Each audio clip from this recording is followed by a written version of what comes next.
नमस्कार, मैं रविश कुमार। रोजगार का सवाल सिर्फ डेटा का सवाल नहीं है। हम ये तो जानते हैं कि जुलाई महीने में सैलरी पर काम करने वाले 50 लाख लोगों की नौकरियां चली गई।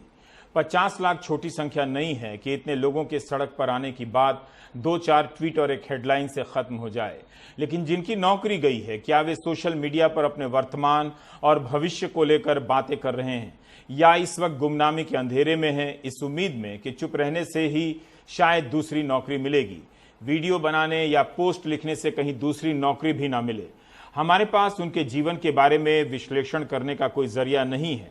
50 लाख लोगों की जॉब चली गई, लेकिन किस कंपनी से, कब, किस शहर में, कितने लोगों की गई, इसकी कोई तस्वीर हमारे सामने नहीं है।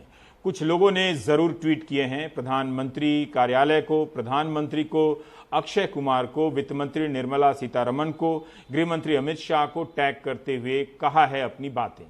प्रभजोत सिंह ने ट्वीट किया है कि मुझे नौकरी चाहिए, मेरा बिजनेस खत्म हो गया है, मुझे 3 तरह के लोन चुकाने हैं, मदद करें, जवाब दें। अरुण भंडारी ने ट्वीट किया है कि लोगों की सैलरी कम हो गई, नौकरी चली गई, कोई राहत नहीं, मिडिल क्लास की मदद करें। सोहन पाल ने ट्वीट किया है कि प्रधानमंत्री को गुड मॉर्निंग करते हुए लिखा है कि मेरी कंपनी ने ट्रैवल डिपार्टमेंट बंद कर दिया है, इसलिए मेरी नौकरी चली गई है। मैं नौकरी पर ही पूरी तरह निर्भर हूं। कोई वैकेंसी हो तो मदद करें, मैं कुछ भी काम करने के लिए तैयार हूं, धन्यवाद। आकांक्षा विश्वकर्मा ने प्रधानमंत्री को ट्विटर पर लिखा है कि सर, नौकरी दिलाने में मदद करें, काफ़ी बुरी स्थिति है। मेरे पिताजी की भी नौकरी चली गई है, जो नौकरी दे रहे हैं वो पैसे मांग रहे हैं, हमारे पास कुछ भी नहीं है, कृपया मदद करें, धन्यवाद। श्रीषा ने ट्वीट किया है कि सर, तालाबंदी में मेरे पति की नौकरी चली गई, टेलीकॉम कंपनी में काम करते थे, बहुत तनाव है, हमारे किशोर उम्र के बच्चे हैं, पढ़ रहे हैं। सौरभ मलिक ने प्रधानमंत्री को ट्वीट किया है कि 6 महीने से अधिक समय से मैं बेरोजगार हूं, मेरा परिवार बहुत बुरी स्थिति में है, मुझे कुछ रोजगार चाहिए, मुझे आपसे नौकरी चाहिए। यहाँ पर क्या कोई भी नहीं है जो मेरी मदद कर सकता? कोई तो मुझे मदद करे। पंकज कुमार चौहान ने प्रधानमंत्री को ट्वीट किया है कि महोदय, फरीदाबाद में लॉकडाउन और कोरोना के कारण जिन छोटे कर्मचारियों की नौकरी चली गई, वो अपने बच्चों की फीस जमा नहीं कर पा रहे हैं।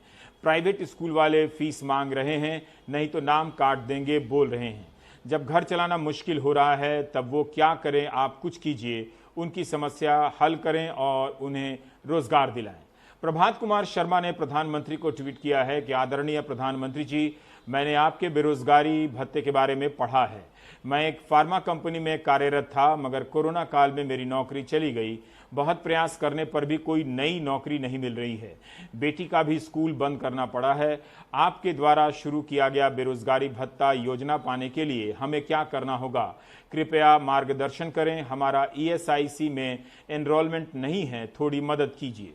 आज ही लाइव मिनट में प्रशांत नंदा की एक रिपोर्ट छपी है और इस रिपोर्ट में कर्मचारी भविष्य निधि संगठन EPFO में खुले नए खातों का विश्लेषण पेश किया गया है। अप्रैल से जून के बीच ज्यादातर नए पेरोल एक्सपर्ट सर्विसेज में ही जुड़े हैं, जो कम वेतन वाली नौकरियां होती हैं, 15,000 या उससे नीचे। EPFO की साइट पर एक्सपर्ट सर्विसेज के कॉलम में कंप्यूटर, हार्डवेयर, इंजीनियरिंग, ट्रेडिंग और कमर्शियल संस्थान, वित्तीय संस्थान, बिल्डिंग, कंस्ट्रक्शन, टेक्सटाइल, अस्पताल में कम सैलरी वाले काम गिने जाते हैं। अप्रैल से जून के बीच 18 से 25 साल के युवकों ने एक्सपर्ट सर्विसेज में 2.5 लाख नौकरियां ज्वाइन की, यानी कम वेतन वाली नौकरियां। दूसरी तरफ इसी वर्ग को अप्रैल से जून के बीच ट्रेड और कॉमर्स में मात्र 9,000 नौकरियां मिली, कोर इंजीनियरिंग में 16,000 और फाइनेंस में केवल 649 नौकरियां मिली। तालाबंदी खुलने के बाद छोटे ठेकेदारों और प्राइवेट सिक्योरिटी एजेंसियों ने कुछ लोगों को काम पर रखा होगा, लेकिन ये ज्यादातर कम आमदनी वाली नौकरियां हैं। कम आमदनी की सैलरी का काम क्या वही लोग ले रहे हैं जो पहले से ये काम कर रहे थे, या अधिक सैलरी की नौकरी जाने के बाद ऐसे लोगों ने भी इस तरह के काम को स्वीकार किया है? डेटा इसे साफ साफ नहीं कहता और है नहीं, मगर ज्यादा कौशल वाले, स्किल्ड वाले लोग कम कौशल वाले काम लेने लगेंगे तो कम कौशल वाले लोगों के हाथ से वो काम भी जाता रहेगा या उनकी मजदूरी कम हो जाएगी। कोरोना के रिकवरी रेट की वाहवाही तो हो रही है, लेकिन इंडस्ट्री के रिकवरी रेट की बात कोई नहीं कर रहा। छोटे, लघु व मध्यम MSME श्रेणी की इंडस्ट्री में रिकवरी के आसार नजर नहीं आ रहे हैं। अंतर्राष्ट्रीय श्रम संगठन ने कहा है कि भारत के युवाओं में बेरोजगारी की दर 32% हो सकती है। 32% का मतलब है बेरोजगारी भयावह होने वाली है। सीएमआई के आंकड़ों के अनुसार करीबन 2 करोड़ के करीब सैलरी जॉब्स खत्म हो चुकी हैं। अगर आप हमारा सर्वे देखें जो मल्टी इंस्टीट्यूशनल में हम 4 महीने से कर रहे हैं, उसके अनुसार 2.5 से 3 करोड़ की ये सब संख्या है, क्योंकि इसमें सेल्फ एम्प्लॉयड जो सीएमआई का डेटा उसमें सेल्फ एम्प्लॉयड और प्रोफेशनल्स वगैरह इंक्लूडेड नहीं है। और हमें ये लगता है कि 1 करोड़ के करीब अगस्त एंड तक और नौकरियां चली जाएंगी। इसका कारण ये है कि जो मोरेटोरियम टर्म लोन का चल रहा था, जो आरबीआई ने दिया था मॉनेटरी पॉलिसी के साथ, उन्होंने इस बारी उसकी अनाउंसमेंट नहीं करी है। और अगर लोगों को टर्म लोन अपने सर्विस करने हैं तो तनख्वाह नहीं दे पाएंगे, और इसलिए काफी बड़ी संख्या में वो जॉब लॉसेस होने की संभावना इसके अंदर है। अगर आप बड़े बड़े बैंकर्स की सुने, दीपक पारिक जी बोल रहे हैं, उदय कोटक जी बोल रहे हैं कि एक बारी रिस्ट्रक्चर होने दीजिए, जिसको मरना है मरने दीजिए, बट उसमें जो उसकी सोशल कॉस्ट है उसको कौन पे करेगा, इसके बारे में कोई नहीं सोच रहा है। और उसके ऊपर जितने फैमिलीज के ऊपर इम्पैक्ट पड़ेगा, अगर 2.5 करोड़ 3 करोड़ लोग, अगर आप 5 आदमी भी ले लें फैमिली, तो 15 करोड़ हिंदुस्तानी ऐसे हैं जिनको खाने के लिए कहाँ है, ईएमआई कहाँ से आएगी, बच्चों के स्कूल की फीस कहाँ से आएगी, वो नहीं है। माना जाता है कि छोटे लघु व मझोले सेक्टर में 11 करोड़ लोग काम करते हैं। अगर इस सेक्टर में रिकवरी नहीं है तो फिर अंदाजा लगा सकते हैं, और 4 करोड़ नौकरियां चली जाएं तो क्या हाल होगा। अच्छी नौकरियों के दिन भी चले गए हैं, कब वापस आएंगे इसे लेकर कोई ठीक भविष्यवाणी नहीं कर सकता। हिंदी मीडिया और अखबारों में नौकरियों को लेकर क्या कुछ छप रहा है या दिखाया जा रहा है, आप दर्शकों को मुझसे ज्यादा पता होगा। लेकिन अगस्त महीने में ही रोजगार को लेकर अलग अलग जगहों पर क्या छपा है, इसे देखना चाहिए। 15 अगस्त की रिपोर्ट है मनी कंट्रोल पर, एम सरस्वती की। मनी कंट्रोल ने इंडस्ट्री के आधार पर डेटा जमा किया है और रिपोर्ट बनाई है, जिससे पता चलता है कि 24 मार्च की तालाबंदी के बाद से 1 करोड़ से अधिक नौकरियां चली गई हैं। उदारीकरण के बाद इस तादाद में कभी नौकरियां नहीं गई थीं। यहां तक कि 2009 के वित्तीय संकट के दौरान भी पूरे भारत में 50 लाख नौकरियां गई थीं करीब। हर सेक्टर में बड़े पैमाने पर नौकरियां जा रही हैं।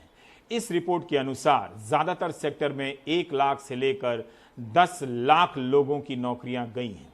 कुछ सेक्टर का डेटा ही नहीं है, जैसे एविएशन में 1 लाख लोग सीधे तौर पर जुड़े हैं, किसी को पता नहीं कि कितने लोगों की नौकरी गई है। सिर्फ इंडिगो का जुलाई महीने का बयान है कि 23,500 कर्मचारियों में से 10% को निकालना पड़ सकता है। ट्रांसपोर्टेशन सेक्टर में भी करीब 10 लाख नौकरियां चली गई हैं। महाराष्ट्र में स्कूल बस के मालिकों के संगठन ने सरकार से मदद मांगी है। बस and car operators confederation of India BOCI ने कहा है कि कोविड के कारण 1.5 लाख से अधिक बस स्टाफ की नौकरी चली गई है। रिटेल सेक्टर में 60 लाख लोग काम करते हैं। इस सेक्टर में भी बड़े पैमाने पर नौकरी जाने का अनुमान है।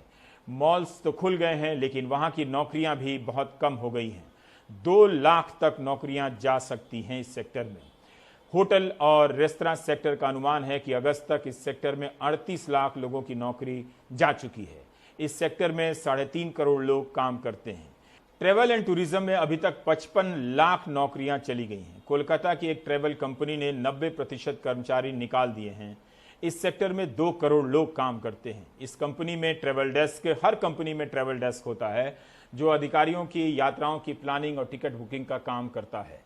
मनी कंट्रोल ने लिखा है कि बड़ी संख्या में ट्रैवल डेस्क की नौकरी चली गई है। कुछ काम करने वाले भी कम हो गए कोविड के डर से, और कुछ काम देने वाले भी कम हो गए, काम शुरू ही नहीं हो रहा। और एक पहले से एक अलग से प्रॉब्लम तो था ही कि जो एंटरप्रेन्योर्स हैं या काम देने वाले लोग हैं, उनके इन्वेस्टमेंट की प्रॉब्लम थी, क्रेडिट की प्रॉब्लम थी, अंडर यूटिलाइजेशन ऑफ कैपेसिटी की प्रॉब्लम थी पहले से ही। जो उसका डाटा है वो इस बात का इंडिकेट कर रहा है कि पिछले 4 महीनों में, जब से ये लॉकडाउन शुरू हुआ और कोरोना वायरस का क्राइसिस हुआ, तो इंडिया में जॉब लॉसेस बहुत भारी संख्या में आए हैं। और पर्टिकुलरली सैलरीड एम्प्लॉइज के केस में ये जॉब लॉस अभी भी पूरी तरह से काफ़ी प्रभावित है। हमारी इंडस्ट्री सबसे पहले इफेक्ट होती है और सबसे लास्ट में रिकवर होता है। तो जब तक और सेक्टर्स पूरी तरीके से खुलेंगे नहीं और बिजनेस एक्टिविटी नहीं शुरू होगी, हमारा सेक्टर को अभी बहुत समय लगेगा और हमें इस संघर्ष का सामना करना पड़ेगा करीबन 8 से 12-15 महीने तक आगे। 24 मार्च की तालाबंदी के बाद 5 महीने गुजर चुके हैं। अगर रिकवरी अगले 4-5 महीनों में होती भी है तो क्या जिनकी नौकरियां गई हैं उन सभी को काम मिल पाएगा?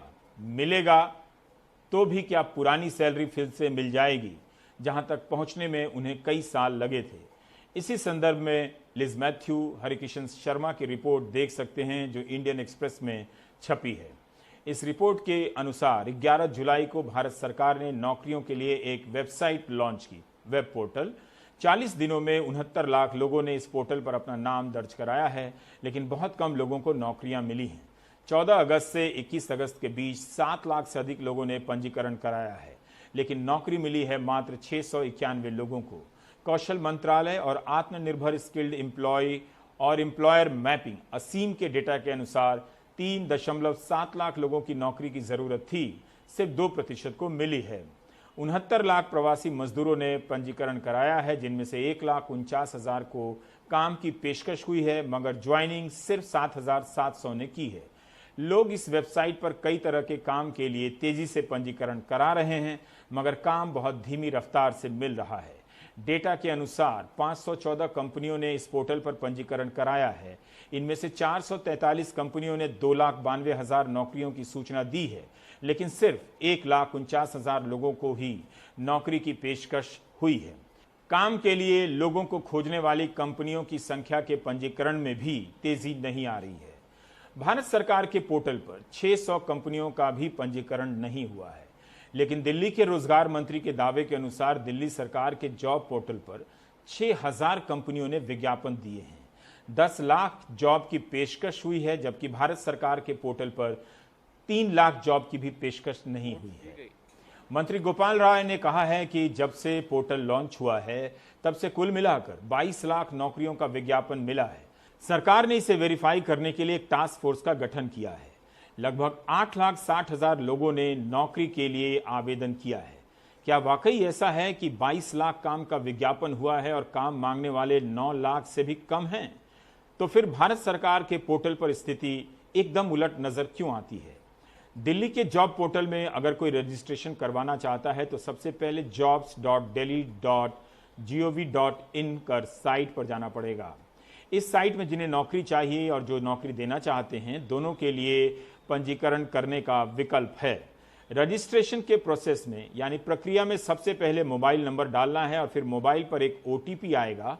वो OTP डालने के बाद आप किस प्रकार की नौकरी ढूंढ रहे हैं उसका विकल्प मिलेगा, जैसे अकाउंट, कृषि क्षेत्र एवं पशुपालन, वास्तुकार, bank, office, data entry, beautician, spa, wellness, caretaker, maid, construction, content लेखक, रसोईया, delivery boy, driver, event management से लेकर टीचर, कानूनी सलाहकार, नर्स, वार्ड बॉय, हर तरह के जॉब के विकल्प हैं।